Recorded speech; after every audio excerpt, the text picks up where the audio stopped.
Good afternoon. My name is Joseph Tucker Edmonds, and I am the Associate Director of the Center for the Study of Religion and American Culture. Welcome to the 6th episode of the 2nd season of the Center's Religion and series. Religion and is a series of monthly conversations between leading academics and practitioners hosted by the Center to engage and enhance critically important conversations on the state of religion in America.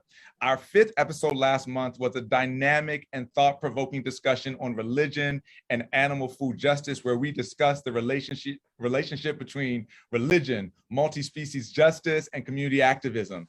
And up until this point, we've had an amazing year, and the remainder of our episodes promise to be incisive and thoughtful encounters with issues in our field and their intersection with the pressing issues of the day.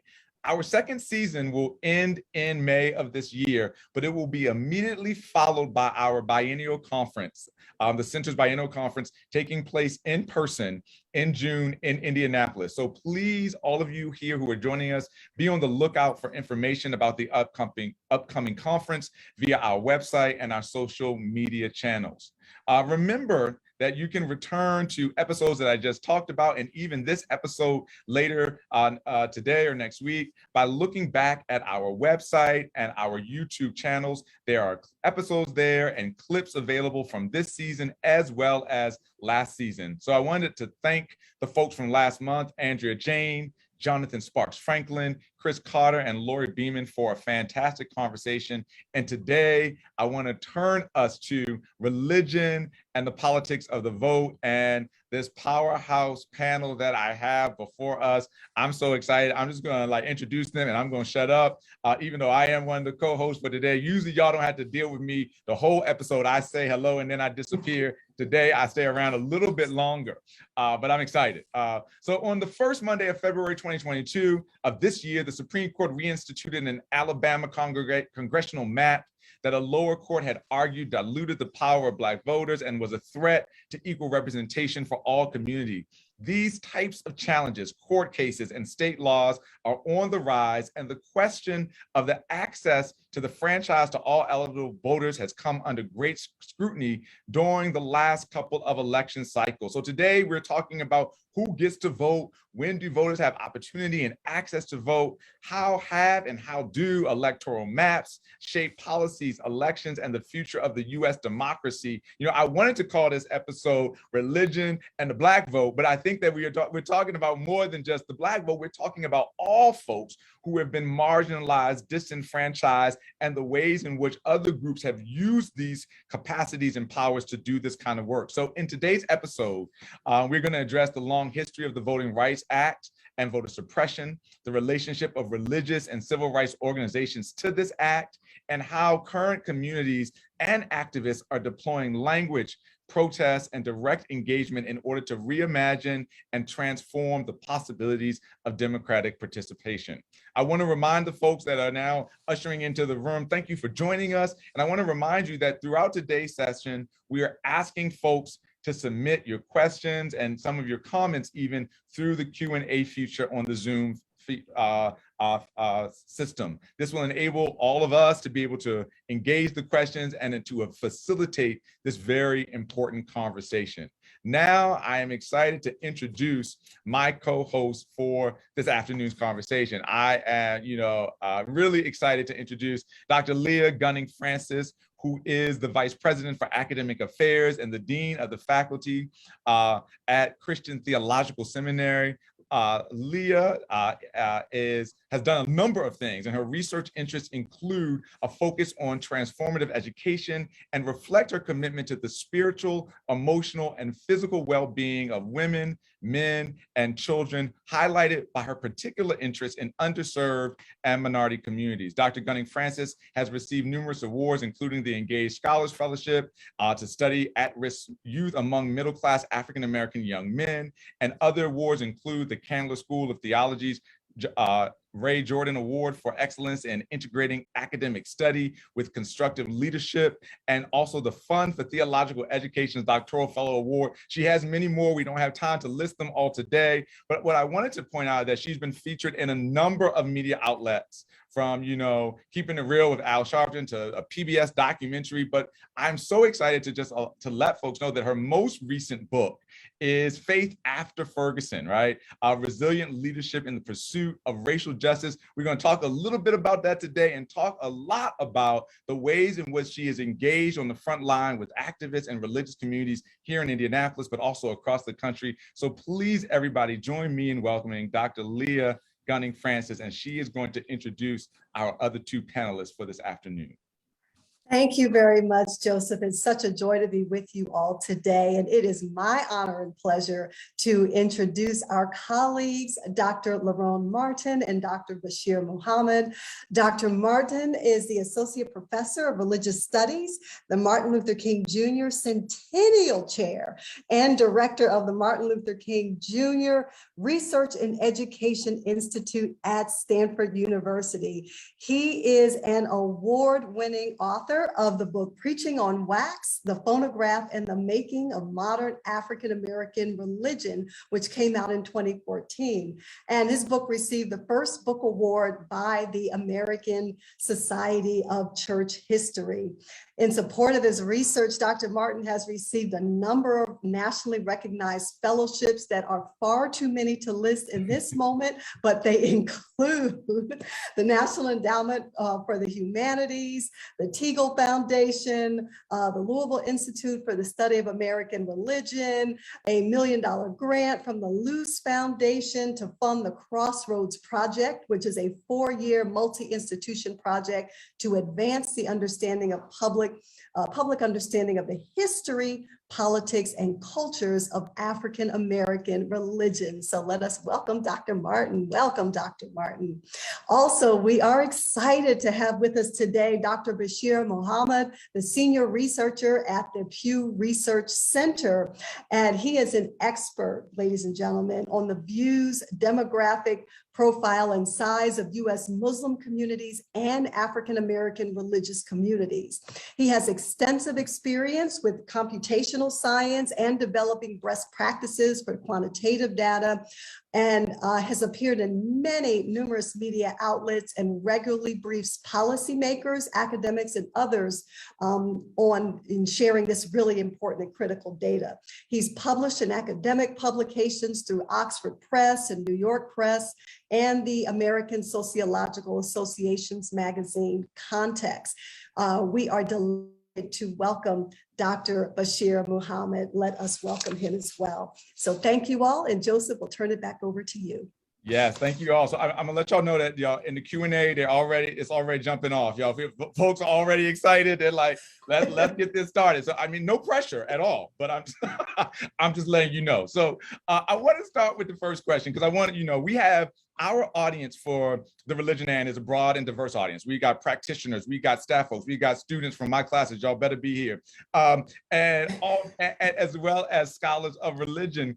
And I wanted to kind of ask Larone if you could begin with some kind of context and insight about why are we still talking about the vote and voter access from marginalized communities in 2022, right? What does the vote represent in this moment? And can you provide us a little bit of a genealogy of this struggle for the vote and its persistence in the current? That's a lot of questions, but you can take any one of those and kind of give us a little daylight about why we're here and why we're still discussing this topic.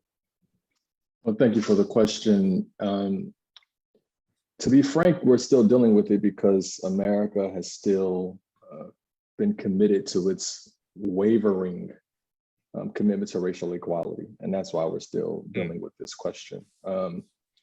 One place I would point to is a great address that Martin King gave in 1965 following the march from Selma to Montgomery, which was to push voting rights legislation. And he pointed out that what we are experiencing here is something we can trace all the way back to Reconstruction, where the white wealthy class was able to invent and to help white working class brothers and sisters believe in the myth of white supremacy and believe in the myth of segregation in order so that their economic interests would continue to go on unabated, and that as white working class brothers and sisters struggled, they could always turn to the point and say, well, at least I'm not Black. And also when we talk about economic concerns, that the captains of industry could then turn, and if any time white working brothers and sisters would threaten to strike or push for better wages, they could always say, well, we're going to fire you and hire African Americans. So we go all the way back to Reconstruction about how this was the segregation, the myth of white supremacy was invented, and that came with voting rights, and voting rights is about power.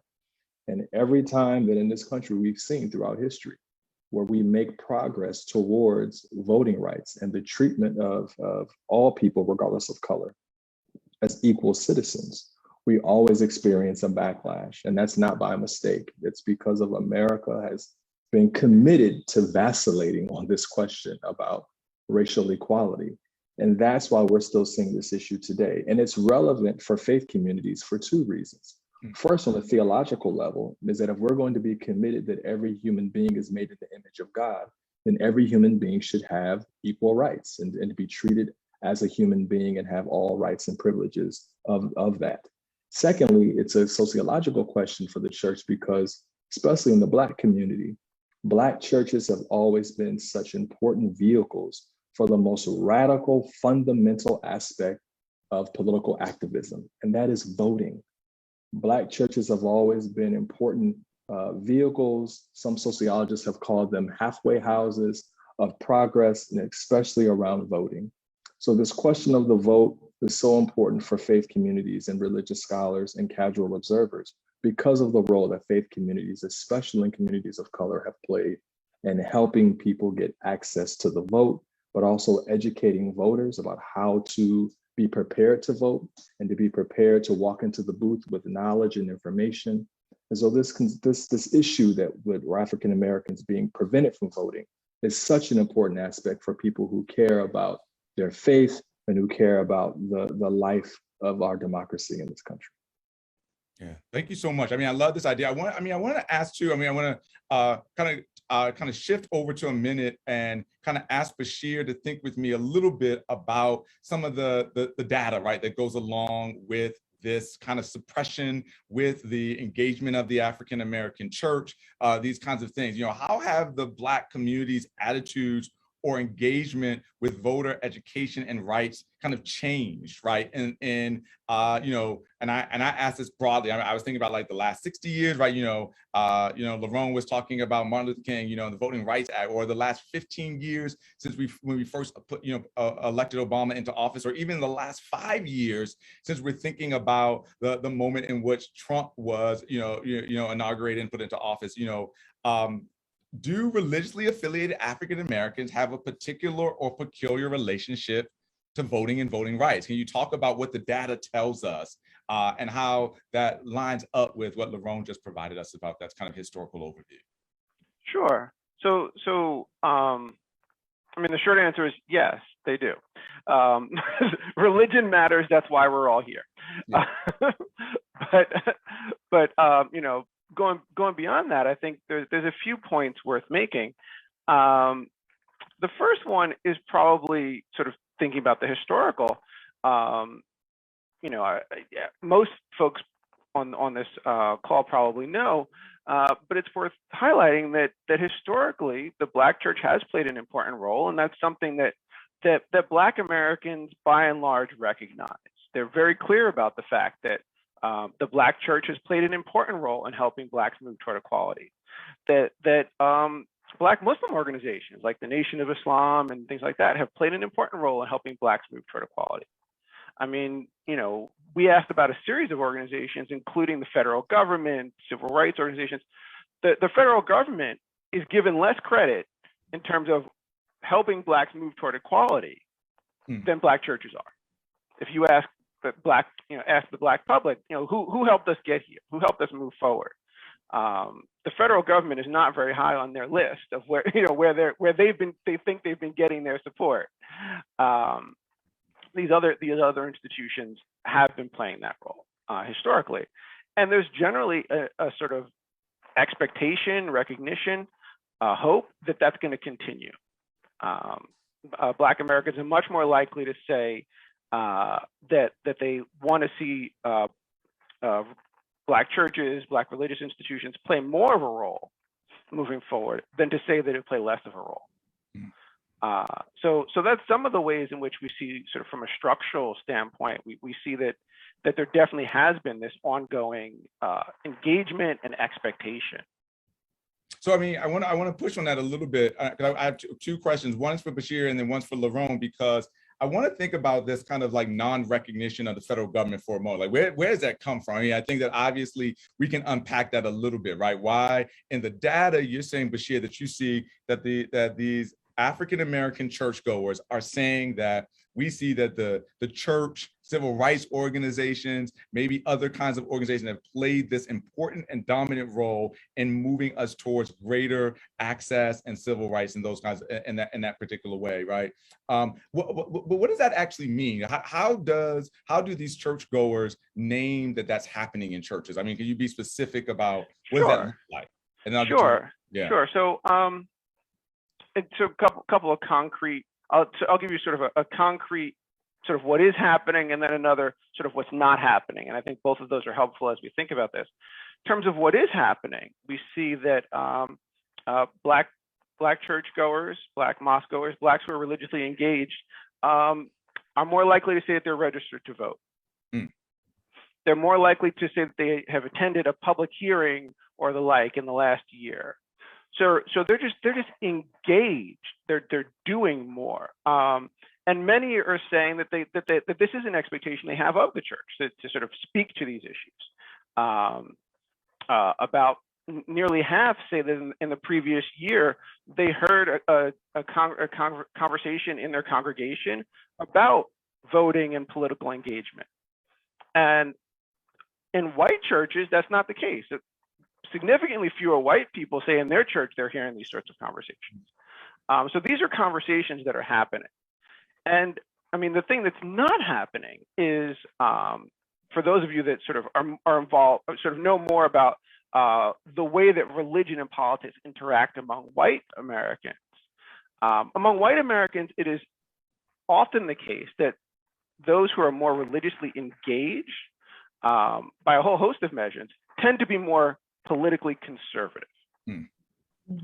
If you look at attendance, if you look at affiliation, if you look at self-reported, how important is religion in your life, the people who are higher on these are more likely to be Republican. And that's just not true among Black people. Mm-hmm. Religious engagement is completely decoupled from partisanship. Mm. The one exception being Black folks going to white churches. Mm. Black people going to white churches are more likely to say that they identify or lean toward the Republican Party. But in terms of just measures of religious engagement, we don't see that pattern that we see among whites, where people who are more religious, more religiously engaged, more religiously conservative are also more politically conservative. Right.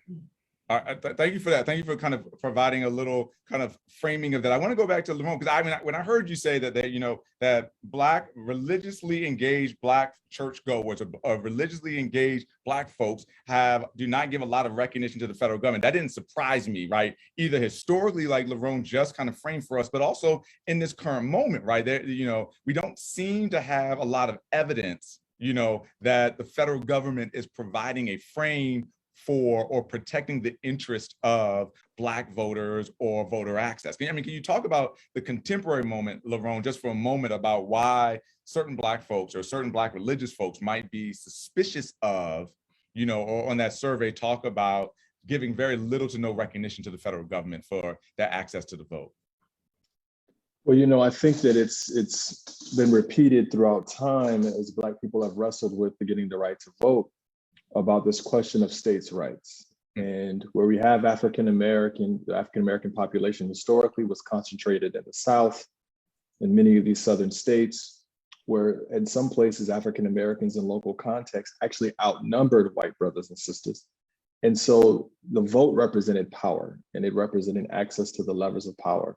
And there are in countless cases throughout history where the federal government balked on this question and always deferred to states' rights as a coded way of really to enforce the status quo of white supremacy. So it makes sense to me that in the survey results, African Americans might have a learned distrust of the federal government as it relates to voting, but also as it relates to healthcare and as it relates to other aspects, environmental racism, so forth and so on. So I'm not surprised to hear what Brother Bashir has said about these survey results as a result of the way that African Americans have interacted with the federal government, right? And we haven't even reached into the war on drugs or the war on poverty, about how these federal programs in many ways failed African Americans, right? And then were used as a way to point out about African Americans being naturally or biologically inferior or culturally inferior and so forth and so on. So I'm not surprised to hear that. The one moment we have historically that people like to point to that in many ways has been an anomaly is the civil rights movement, right? Is because of the Cold War context in which America is so concerned about being viewed by other countries, and as America emerges from World War II to be the global empire along with Russia, in this war, in this race to be the global empire, we have this moment where African Americans are able to use the Cold War context in order to push America into treating African Americans as first-class citizens. But for the most part, we have that moment, we point to that moment, it's an important moment. But there's a whole lot of data on the other side, right, of this history that points to why African Americans have a distrust of the federal government. And we see that, and I'll stop here, but we see that even as it relates to the vaccination rates as well, right? That African Americans have been rightfully concerned, again, about vaccination because of the history of healthcare, especially among women of color, and about how they've been treated and so forth and so on. No, I mean, thank you so much. I want to kind of go over to Leah, because we've been talking, kind of this historical context. We kind of looked at some of this data, but Leah, in your work, that's kind of more solidly located in the contemporary moment as well, right? We're looking at what is the role of activist groups and community-oriented groups in this relationship to voting and electoral politics. Like, how did you see this playing out? How did folks responding to the things that happened in Ferguson, the things that happened in Baltimore, the things that were happening in Minneapolis, right? And even here in Indiana, right? How did those groups connect or relate police brutality or these other issues to the franchise and to voting rights and voting access? How did you see that? Talk to us a little bit about that. We first saw that happening in Ferguson when Mike Brown was killed in 2014 by a Ferguson police officer, where it was young people who said, that's it, we're done with this. We're not just going to move on like this is just another tragic incident and we shake our heads and wring our hands and move on. No, they stayed, they held fast. They said, we demand justice, we demand answers. You had more clergy starting to come out and stand alongside of them and other just community people from all around St. Louis. And this didn't last for a week. This didn't last for a month. This went on for months and months and months. I mean, what we saw happen in Ferguson was unparalleled to anything that we've seen in at least 50 years prior to that, almost, through the civil rights movement. And so it would be funny because sometimes, young people would say, this isn't your mama's civil rights movement. But I would sometimes kind of go, excuse me, actually, if it wasn't for SNCC during the civil rights movement, it wasn't for the Freedom Riders, who really pushed the envelope and really gave wind and fire to that movement, we don't know where we would be. And I say it's the same thing here in what we see in this current movement for racial justice that really kicked off. It started in force a lot with what happened to Trayvon Martin, and then, it picked up in Ferguson and just went off from there. But what we saw in terms of this notion of activism being unashamed, unafraid, bold, and I say taking on a kind of holy boldness. A lot of times people would say, oh, what has the church to do with this kind of thing? They're out there cursing when they're chanting. Why are they, it's like nobody cares about that. Nobody's interested in quote unquote respectability politics now. Right now, it's about the body politic, and the body politic being the bodies, Black bodies that continue to be subjugated, that continue to be dispossessed, that continue to be marginalized, even in the midst of all of the quote unquote gains that we found. So you have young people, you have people that are saying, no, we're not tolerating this anymore. And so what you also have as it connects to voting is people connecting the dots. As we talk about churches, Black churches in particular, I can't tell you how many times I've been part of a congregation or have known about other Black congregations where politicians love to come and show up and talk to the congregation when it's election season, right? Yeah. Right. People are hip to that now, right? Like, it's not enough to just say, okay, we're going to vote for you because you're, aligned this way or that way. But what we see now in this current movement is people seeing, no, voting really does matter. There was a major upset in Ferguson. A long-standing congressperson was voted out of office because of the Ferguson movement and because of the people saying, no, we're not just going to go along with the status quo. We're not just going to, continue on because you're a quote unquote legacy candidate, but rather, how are you going to address the issues that are directly impacting the thriving and viability for Black life? So when we have what we see with voting, it's beyond voter suppression at this point, right? It's beyond just implementing voter ID laws. Those things are bad enough, but now it's gotten as granular as people, it's being a crime to give a person a bottle of water while they're standing in line to vote. Like, this is the level that we've gone to as it relates to trying to suppress or eliminate Black people, people of color, marginalized groups of people from voting. And so, the role of the church right now in religious communities and faith communities, I argue, is to not just merely see yourselves as kind of the hub and the center of directing sort of the voting life for Black people, but rather, how do you think of yourself as being a part of an ecology that can help advance the cause for Black thriving in the United States of America? So what that's going to mean is you're going to need to be able to align with groups of people that you may not have seen yourself aligning with before.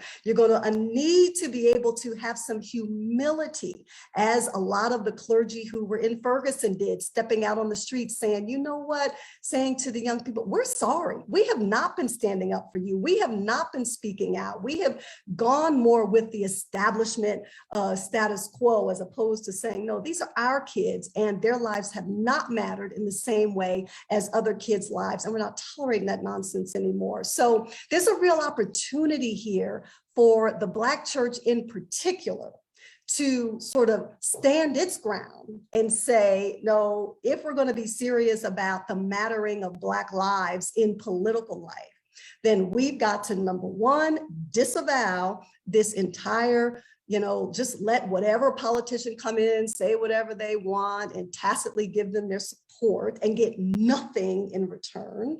And say, number two, hey, maybe all the wisdom and insight is not just located right here within our four walls. Perhaps we need to listen, put our ear to the ground to the people that are on the street and that are standing up and ushering in a new way of being in relation today. Because as you all know, like, our democracy, who knew it was this fragile?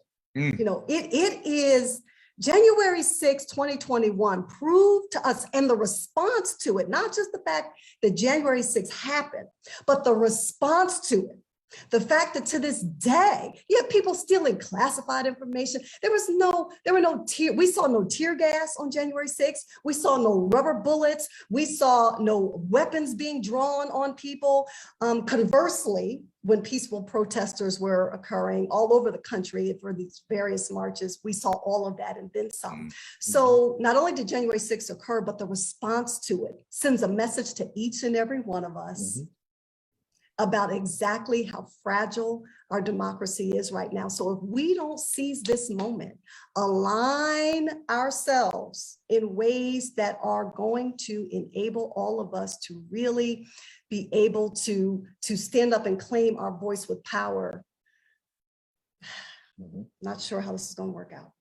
Yeah. Let me just jump in and just say that it's so important. I'm so glad Leah mentioned this, is that, and part of what comes out of January 6th, right, Leah, and what provokes it and produces it, right, is the big lie, not just about President Trump really won. But the big lie is that there's something wrong with our election system, right? Right. And the big lie is that now there was something wrong. There was some people were voting who weren't supposed to vote. And so now we've got to have all these draconian laws, like you can't hand out water, or what's happening in Texas right now. They're voting for the primary.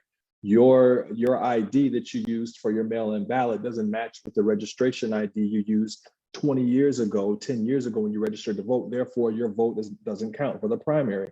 All these draconian, ridiculous laws to fix something that was never broken in the first place. Mm-hmm. So they've come together and passed laws for a problem that doesn't exist, right? And so that also shows us how fragile our democracy is. And part of our ecology, I love that phrase, Leah, is that learning this history. These are similar lies that were made up right in the 19th century, early 20th century to stop Black people from voting as well.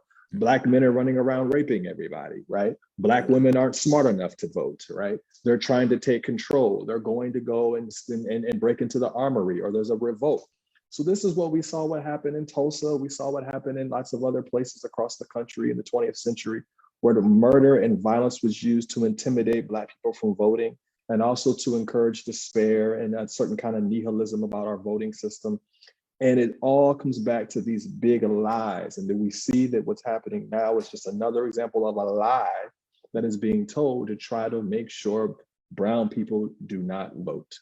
Yeah, I mean, I want to jump in there too, Larone, and just ask you, because I mean, a lot of folks are deploying this language. Like, I mean, the January 6th, white supremacists, other folks are deploying the logic of voting rights and the fragility of the franchise, right? That they want to protect the franchise, and that their actions, that their activities are about protecting this franchise, not suppressing the vote, right? So there is this question that, all of these kind of sundry, affiliations and groups are all trying to work to support or to protect the franchise. Say a little bit about how that language is so versatile, so fungible for so many groups to be using it simultaneously.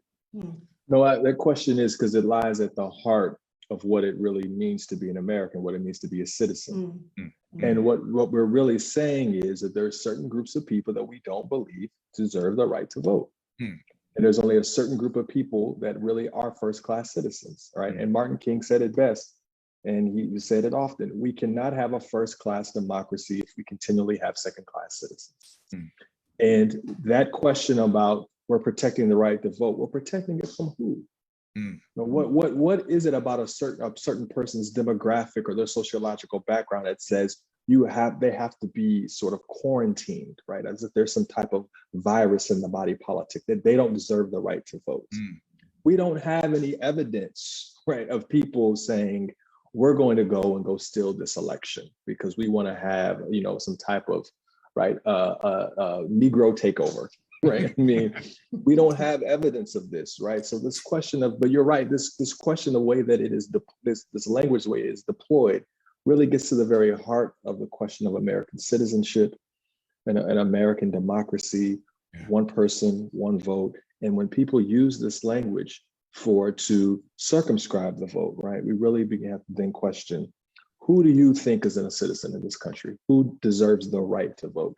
For my question as a Christian, my answer to that question as a Christian is that every citizen and every human being is made in the image of God and therefore deserves the right to vote. I don't care what type of crime they may have committed. We know that states have passed laws that if you have a felony that you're not supposed to be able to vote. We know how that's worked out. We've seen in Florida where the people voted on a ballot, right, to allow folks who had crimes on their record to be able to vote, and the state legislature still tried to overturn the will of the people in the name of democracy.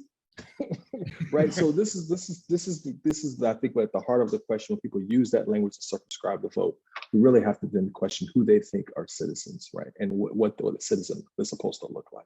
Yeah, I want to ask a question before Leah, we get to your question. I want to ask a question to Bashir about you. We were talking about earlier, like these new coalitions, and Leah, you mentioned this. You said, we have to have a sense of humility. We've got to kind of expand our notion about who, we're supposed to engage. What is the data and the research telling us about other groups who feel like their franchise is under attack, right? Bashir, we were talking about Asian American Pacific Islanders, Latinx populations, immigrants, tell us about these other groups and their relationship to Black voters or Black engagement, or just how they've begun to respond to and name their particular concerns about democracy and voter access. So it's really an interesting, what we see are some really interesting patterns, because there's the concern, and this speaks to some of what you were saying, on surveys, the concern about democracy and protecting democracy are very sort of broadly shared, right? Mm-hmm. And then the question becomes, what do you mean and from who? And like, are you trying to, when you say protect democracy, are you saying I need to exclude people to protect democracy? And which side of that do you put yourself on? Like, where are you going to be once democracy is protected? Is it protected by you or from you? And so different people have really engaged with this in very different ways. And one group I think that's of particular interest is Hispanic Americans. And one reason why they're really interesting is because a lot of folks assume, well, Hispanic Americans are all going to be opposed to any sort of strict rules about these sort of new draconian measures. They're going to be opposed to a border wall. They're going to be opposed to the Republican Party. They're not in any. They're not a unified bloc. That there are some that are for and some that are against. There's a lot of complexity and nuance and reasons behind that. But people make these sort of assumptions like, oh, well, they're minorities too, so they're going to have all the same thoughts, concerns, reactions as I do. And then, the data comes out, the voting patterns come out, the election polls come out, and it's like, oh, wait, no, they weren't. Oh, Trump did better with Hispanics in 2020, which is what the data shows. And so there's just some real complexity there, and I think it's often problematic when people try to make these sort of general, like, all of the people of color have this shared concern and will vote as a bloc, and they don't see themselves in that way, and making the assumption that they will really sort of ignores their voices and their perspectives. No, thank you so much for that. I'm just going to remind folks before I hand it over to Leah, reminding folks to drop questions. I already see some questions, and I know things. They're ready for y'all for some questions that we got to unpack, because we've been using some broad terms, and the folks in the chat and the Q&A want us to break down some of these terms. But Leah, I know you have a question, so I'm going to pass over to you. Yeah, thank you, Joseph. So Bashir, I just want to pick up a little bit on what you were saying, in light of there not being this monolithic, right? Regardless of how that's broken down by race or ethnicity, we know that there's not a clear monolithic. As we think about Black people in particular, what is the future of Black engagement and resistance to voter suppression? And what will this future coalition need to address? And who will make up this coalition?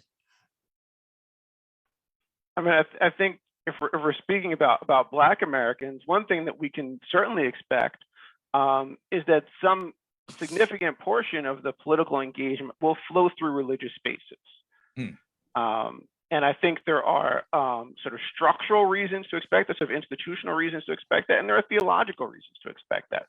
As Larone sort of alluded to. So theologically, Black Americans tend to see social justice as religious concerns. It is we ask, what are the things that are essential to your faith, essential to being a Christian, essential to being a Muslim? Opposing racism is up there at the top of that list. Opposing sexism is up there at the top of that list, higher than attending religious services. And so the idea that these practices are going to get somehow disentangled from religion, from faith, well, we know that Black Americans are highly religious. And we know that they see these social issues, these political quote unquote issues as religious issues, as stemming from their faith, we really should expect that's a path that will continue. The sort of institutional one, again, we asked people what role they would like to see Black churches play in the Black community. Would they like to see it have more influence, have less influence? Are things fine the way they are? And we see that overwhelmingly Black Americans are much more likely to say they want to see Black churches have more influence than to say less influence. And this is true even for religiously unaffiliated. So we're not just talking about people that are in the church and about what my church needs to. Even religiously unaffiliated folks like, yeah, we need to see the church step up. So, there's also, of course, there's a significant share. They're like, well, things are okay the way they are. But if you're asking, are they expecting it to go down? Are they hoping it'll go down? Are they hoping it go up? There are not very many Black Americans that are hoping that the church will recede in its role. And there's a lot more that are saying they'd like to see more. They'd like to see it play an even larger role. That's And helpful. let me just add, I think in Bashir, I don't have the data on this, but thinking historically and thinking about sociologists like Michael Emerson, Jason Shelton, and then historians, Kevin Cruz, and others. On the other side of that, about the way race and theology come together for our white brothers and sisters, especially the majority of white evangelicals, not all evangelicals, I want to be clear about that, but the majority of white evangelicals, that the theology comes into play on the other side, that this idea of about individual salvation, right, colors, for lack of a better phrase, colors the way they then see their politics as well, right? So if my individual decision can determine the eternal fate of my soul, well then economic markets should also be open to individual decisions, right? And the federal government should be hands-off and let people make their own kinds of choices. And that then influences their politics along the lines of small government, right? Small conservative, right? Thinking about laissez-faire capitalism and so forth and so on. So I think it's important to point out the way on the other side, right? That the way that the historians and some sociologists are arguing the way that race has played out for white evangelicals. Now, I don't know if Pew will be having some of that data come out. If so, please bring it out. But I think it's important for us to think about that perspective as well, the way that theology has shaped certain types of racialized understandings and political understandings among white brothers and sisters. Oh, absolutely. I mean, I think there's definitely, we asked this question about whether you think that people who work hard will can get ahead in this country, or if hard work is not enough of a guarantee of success. And there's a clear racial split on whether or not you think if you work hard, it's going to come true. And there's sort of a connection there across religious groups as well, between white evangelicals, white mainline, Black Protestant, on views on that. But I would push back just a little bit on the idea that that there's this sort of common that there's a sort of internal consistency around sort of an expectation that the government should not be involved, because it's just a sort of because take abortion, for example, right? Yes. So white evangelicals will very often have very strong views on what the government should be doing with abortion. It's not hands off. Right, correct. And so, so there's about different political issues that they're concerned about. It's about the government should be involved and be on my side and enforce issues that I believe in. Yeah. But the government should be hands off when it comes to stuff that I don't believe in, right? So when it comes to integration, when it comes to economics, I want the government out of the way. But when it comes to abortion, same-sex marriage, right, school busing, whatever have you, right? Like, I want the government to be involved and enforce my agenda. That's a very good point. Yes. The contrived critical race theory debates that are taking Yes. root across this country in state houses and school boards. Yes. You know, you talk about government involvement, you know, we're seeing that in ways that's just unprecedented in our time. That's right. No, I mean, and another big lie, right? Another big Another lie. big that, lie, right? Another right. big lie. Fueled by another big lie, but it's Exactly. having huge implications. But also leading to the fact that, like, you know, folks are now reminded of the critical importance of places and spaces like school board elections and local city council and the person who's running for the police chief, or, you know what I'm saying, that these elections now take on a heightened level of importance because of the ways in which these kinds of notions of democracy are being litigated and reframed and reimagined in and around these very small spaces. I mean, we're talking about 3rd and 4th grade classrooms, you know, Right. about this critical race theory debate, right? We're talking about spaces that we thought we were not going to overly politicize, that are becoming the site of, you know, gerrymandering, electoral politics, and the flow of cash in and out of these elections, right? I mean, these are questions that we have to address. I mean, I want to jump to 2 questions here. One, I want to go to Leah and Larone, because a question that was being asked in the chat, and folks, you know, I know we've got about 12 minutes left of this hour. It goes by fast, y'all. But one of the questions that was being asked is that, are we dropping or defining Black church or Black religion too monolithically in this discussion this afternoon? So I want, you know, I got some religious studies scholars here, right? You know, all of us that's in the place, right? Can you talk to the folks here about what is the necessity for, like, kind of nuancing our understanding of Black religion and the Black church, you know, how those terms are intertwined, and, you know, what we are talking about when there are denominations who have called for radical withdrawal, right? Someone said, let's talk about Black Jehovah Witnesses. Let's look at, you know, other groups that have talked about withdrawal from electoral engagement. Can y'all break that down? Leah or Larone, whoever wants to go first, talk to us. Let me just say a couple things. I know I definitely want to hear Larone give some important historical perspective to all of this, but yes, no, there is not a monolithic Black church. Yeah, I know we're talking kind of in broad strokes for this short time here, but no, there is not just one way of being Black church. And in the same way, you know, we know that there were Black churches that wouldn't welcome Dr. King to preach in their churches. You know, there's some people who think, oh, every Black church was engaged and out marching in the civil rights movement. Well, no, it wasn't true. But that at the same time, that didn't negate the fact that Black churches were often very much a driving hub for the activism and the movement. So it's kind of the both and of this. But no, we do need to get a little bit more granular. And as you're thinking about this, ladies and gentlemen, in the context of your own communities, you know, how does Black church give expression in these various spaces, and what does that look like, and how might, you know, you learn from that and be able to build on that, but yet not make assumptions that they're all the same or have the same commitments. Mm-hmm. Yeah. I agree, and I think that in Bashir, you can point to this too with Pew. I think that, you know, I try not to use the phrase Black church. I try to talk about African American faith communities because I do think it's more expansive.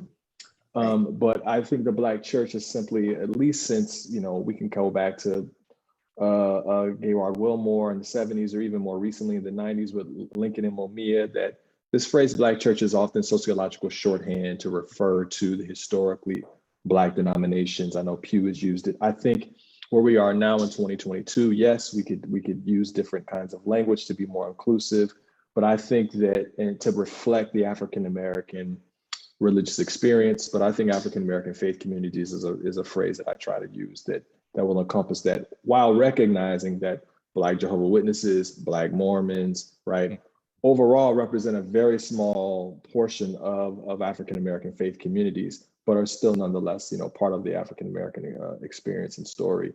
Something that, you know, especially as it relates to music, right? We know Michael Jackson, Prince, and so forth and so on, right, about Jehovah Witness and things of that nature. So, but I recognize that it's a sociological shorthand, and I think African American faith communities is not perfect, but it might be a more inclusive term to use. Yeah, I always talk to my students about, like also alternative religious movements or new, or that a lot of times when we're talking about Black religious belonging or Black, religious affiliation, we are talking about these spaces that are outside of the mainstream, right? We talk about, the MOVE movement in Philadelphia. We talk about the Black Panther movement. We talk about, the Nation of Islam, as Bashir, you were talking about earlier, that there are these spaces and the places where Black religious belonging takes on a lot of texture and nuance, specifically in the 20th century when there were factions of the Black public that grew, particularly concerned with a particular kind of politics of respectability or a politics of engagement that was no longer serving the interest of all Black folks, right? And so that's why I wanted to get to, Leah and Bashir, kind of looking at these other demographics, right? Because when you are in Ferguson, Leah, you're talking to young Black folks for whom, Black church or Black religious belonging is something that's more of an option than maybe it was 30, 40, or 50 years ago, right? That they could choose to belong in different ways, right? Or to gather in a kind of a critical kind of, deployment, right? So Bashir, tell us about some data, and Leah, you can talk about us on the ground, and then we got a few questions to go to, yeah. So, just sort of picking up on that point, they can choose to belong and to sort of follow that out, or to choose not to, right? Right. That's the important piece to it. That was much less the case. It really was in a certain level, it was a given. Yeah. Okay. So which church it was a reasonable question. Okay. So what church do you go to? What was that would be like we just met. I'm gonna ask you this question kind of conversationally, and that's not the dynamic anymore. Yeah. It and we see that in the data as well, that young people are less committed. Young Black Americans are less committed to churches in general, and to Black churches specifically. So, while on the one hand we see that young Blacks are more religiously engaged than young whites, for example, they're still less religiously engaged than older Blacks, if you're looking at attendance or any of these measures. And they're more likely to be going to a multiracial church, going to a majority white church, than older Blacks would be. So we see this sort of opting in and opting out. Which means the church has to really, this goes back to the point that Leah was making, has to really sort of be clear and about what role do we play, and what's our value add, and how do we partner, as opposed to, well, we're the only game in town, right. And so it's all going to flow through us because everything flows through us, right? And that was the reality, that was the Black reality for a long time. Everything flowed through the church. Financial strength flowed through the church. Mm-hmm. Business acumen flowed through the church. Training in public speaking flowed through the church. Mm-hmm. And that's not the case now. It can flow through the church, but it can also flow through a whole bunch of other paths. And so there becomes a question of so then where does the church fit in? Mm-hmm. Yeah. Leah, did you see that on the ground? Absolutely. And when we have more young people, especially more young Black people saying, I don't feel welcome in that space. Mm-hmm. I don't feel like I can bring my full self, who I am, how I look, how I love, how I dress, how I think into this space and be truly welcomed. We found young people who are very much interested in attending to matters of healing and trauma and soul care and soul work and spirit, mm-hmm. and purpose and passion, but having to find that outside of the church. Mm-hmm. And what I've been trying to do in my, in saying, hey, listen, church, hello, we need to check ourselves. Right? We need to look at why is it that our own children don't feel welcome in our spaces? Mm-hmm. Why is it that our own children are feeling like they have to go other places to be able to, outside of any kind of religious community per se,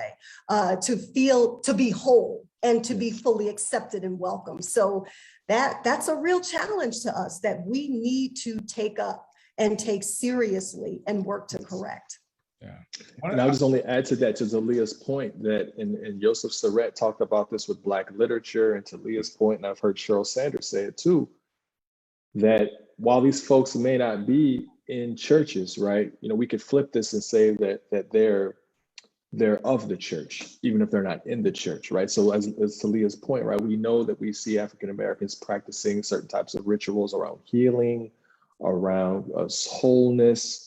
And so while we don't have the monopoly, right, that Bashir mentioned, right, but I think Leah's so true. We see this in the literature, that folks are still using certain types of practices that come out of Black churches, even if they're not in the churches. And to Leah's point, it's the ecology that we have to recognize, that just because they're not at Bible study on Wednesday, right, doesn't mean that they're not a part of the community. Right.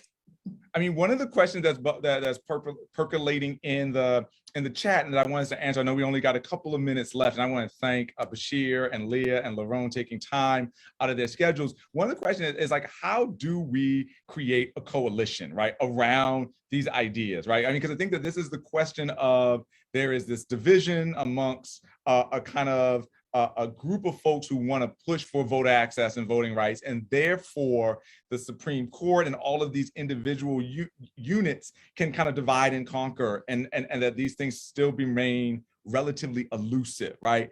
How can there be a united voice around different types of Black folks, around Black folks and immigrants, around Black folks and Latinx folks? What might that look like, the future of a coalition? I'll be brief. I think that there's two spaces. I think we look to history as a conversation partner. How someone like Martin King tried to put together the Poor People's Campaign, which brought together people across different races to recognize the way that American capitalism was affecting them, no matter if you're Black, white, Latinx, or other. So I think we need to have historical conversation partners. And I think contemporarily, we need to look for examples. And I think what Reverend Barber has done, both with when he was doing the Moral Mondays, where we had white brothers and sisters in North Carolina who were joining the NAACP or starting their own NAACP chapter because they saw what the government was doing in North Carolina was affecting white brothers and sisters as well as Black folk. And then what he's trying to do with the Poor People's Campaign. I think, so we have historical examples, and I think if we can look to modern examples, we can learn the lessons of history, learn the lessons of our contemporary moment, and try to apply those to our own situation.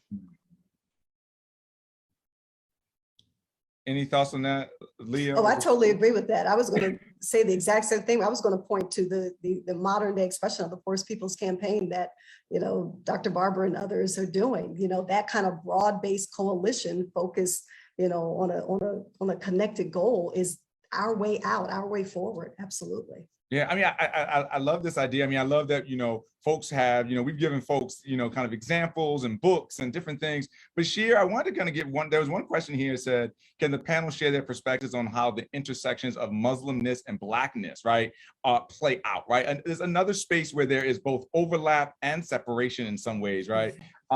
And oftentimes we don't name it as explicitly as that. But right now we have an expert on both sitting with us. So could you talk to us a little bit about what that might look like, these unexpected coalitions or collaborations in some ways? Oh, sure. I mean, and I think some of this goes to the thread that we're sort of playing with earlier about sort of defining. It's like the Black church or religious or sort of African-American religious spaces and these sorts of things.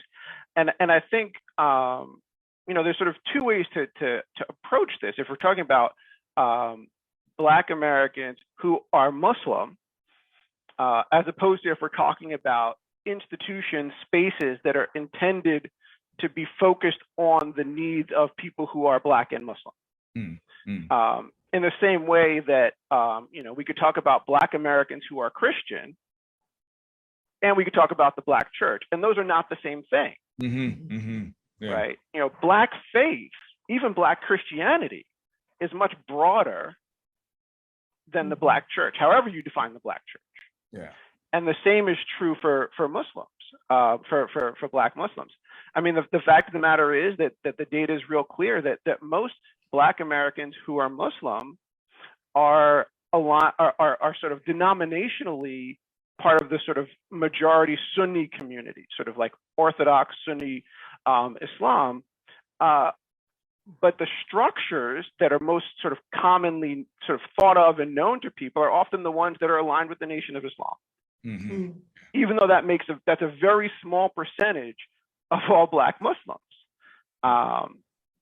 And so, you know, there's sort of two different things that are going on there. There's these sort of like, well, what are the structures we're talking about? Where is this play in sort of these sort of imaginations of people? And there's like, if you were to go out and just ask Black people, you know, where do you fall? Ask Black Muslims, theologically, how do you think about these things? Who, you know, you sort of would have a very different perspective of how these things are approached. And so there's sort of a collaboration between Black Muslims and non-Black Muslims that you'll see sometimes.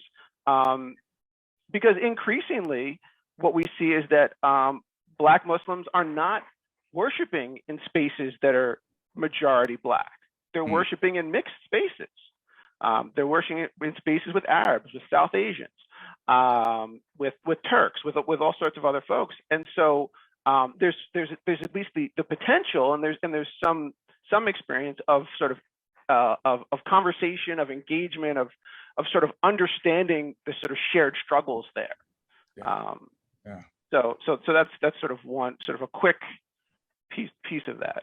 I mean, we could talk for the next hour. We are at the end of today's hour. We want folks to just know that we appreciate you logging in, for joining us for this very powerful and important conversation. I want to thank Dr. Leah Gunning-Francis. I want to thank Dr. Larone Martin, and I want to really thank also Dr. Bashir, Mohammed, all of you for taking time out of your busy schedule to join this. We want to continue this conversation. Email us, respond to us on our social media. There's a link that's being dropped in the chat right now, but it will also be emailed to you to give us feedback on this episode. Please join us on the fourth Thursday next month because of spring break here, where we're going to be talking about religion and sports for this conversation. And please, again, go back, rewatch this episode or other episodes on our YouTube channel or via our website. Thank you again for joining us, and have a wonderful afternoon.